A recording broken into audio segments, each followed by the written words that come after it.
Can't remember Hebrew words? Feel like you forget them the second you learn them? Maybe all you need is a little dress up. And since this week is Purim, the ultimate dress up holiday, I'm about to disguise Hebrew words in English costumes. Once you'll see them, you'll never forget them. If we haven't met before, my name is Inbal Amit from Hebrew by Inbal, and I help English speakers thrive in Hebrew. How do I do that? All the foundational Hebrew skills you need are laid out in 2 programs. Practically Speaking Hebrew, my online program for speaking and understanding Hebrew, and Hebrew 1, 2, and 3, my best-selling series that completes all your reading and writing skills. I also provide daily and weekly free content like this video, bite-sized lessons posted daily across social media, Hebrew by Inbal everywhere, in an email sent every Sunday at noon Eastern Time to my email list. So if you're not on it, make sure to join.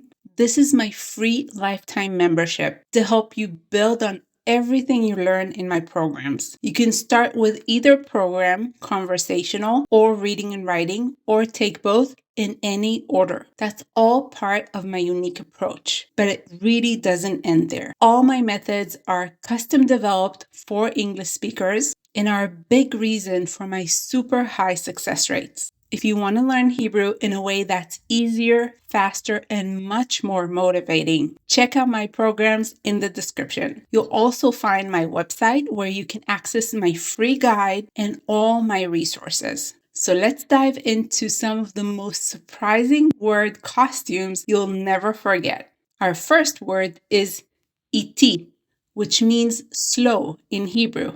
Can you guess what English word it sounds like? That's right, E.T. Imagine E.T. walking really slowly, taking his time to explore and discover new things on Earth. That's how you can remember E.T. In Hebrew, E.T. is slow. It is not E.T. where the syllable stressing is at the beginning. It's E.T.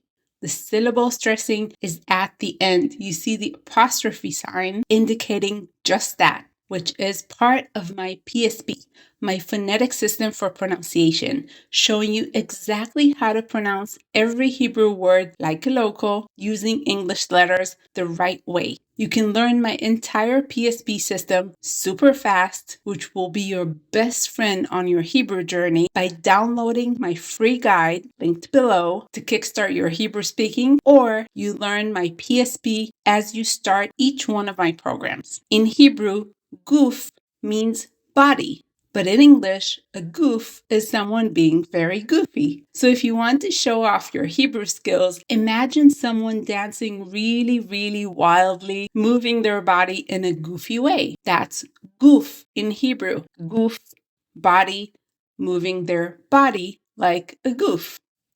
Gam means also or as well in Hebrew. So picture someone chewing gum while also doing other things. Chewing gum and also talking, laughing, playing also is gum in Hebrew, just like bubble gum. Dag means fish in Hebrew, and it sounds a lot like the verb dug in English. So imagine a guy, we can call him Doug, by the way, who dug and dug until water came out. And one day a fish appeared. That fish that dug is the Hebrew word for a fish. It is dag. Our next one is a little bit confusing, so stay with me. In Hebrew, he means she. The Hebrew word he means she in English. To remember this confusing word, think about someone in a costume.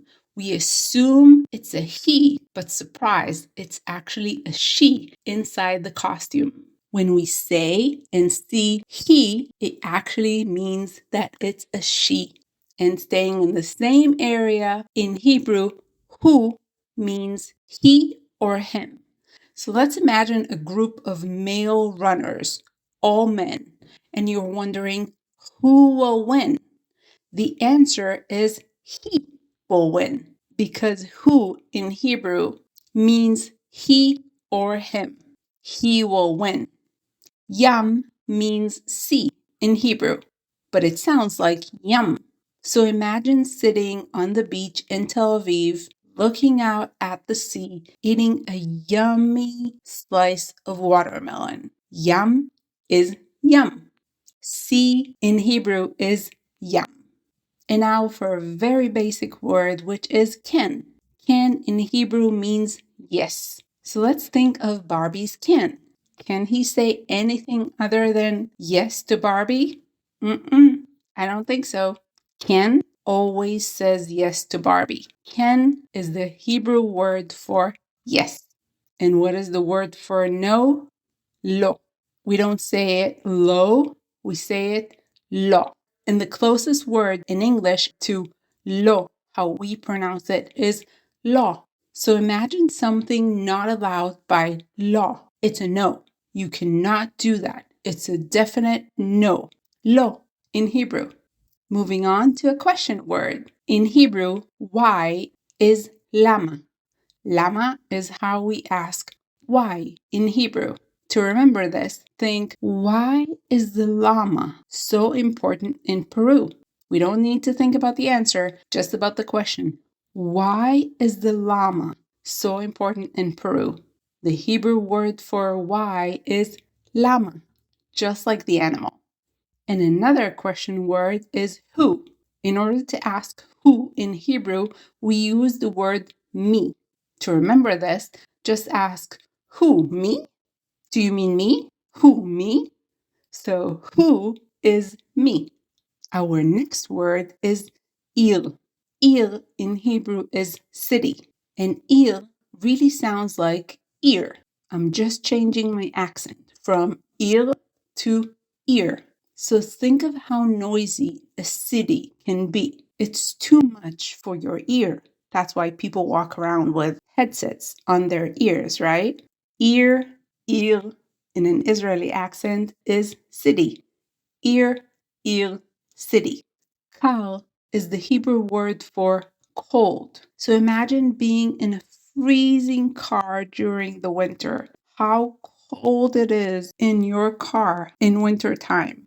Kal in an Israeli accent, car, same word, in an English accent is the Hebrew word for cold. Shel means of or belonging to in Hebrew. So think of a turtle's shell. It belongs to the turtle. Shell, the shell of the turtle. Shell of. Pri means fruit in Hebrew. So picture a preschooler eating fresh fruit, which is exactly what we want to feed our preschoolers. Healthy fruit.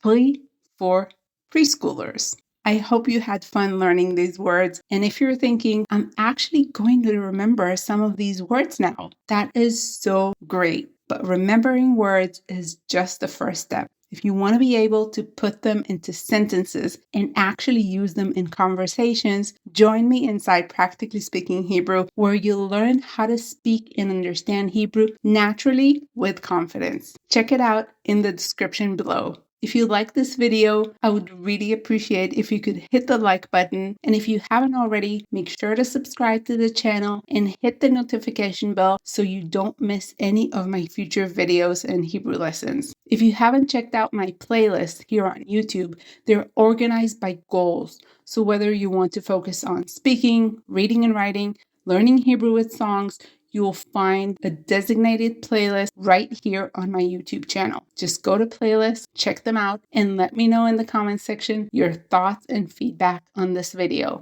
Happy Purim, Purim Sameach, or Purim Sameach, and I will see you in the next video. נתראה בסרטון הבא.